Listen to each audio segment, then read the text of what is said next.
தென் திசையாள்பவனே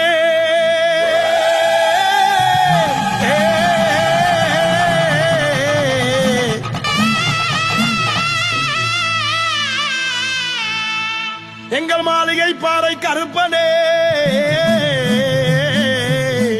உன்ன மனசுல நினைச்சா போதும், உன்ன மனசுல நினைச்சா போதும், தொட்டதெல்லாம் துலங்கும் ஐயா, வச்சதெல்லாம்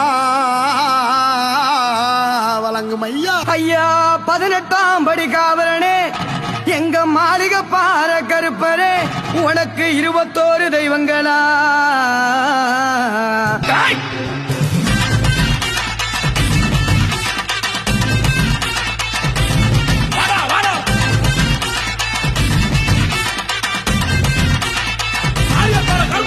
வானம் பூமி கிட்டுக்கிட்டுங்க இந்த வையகமே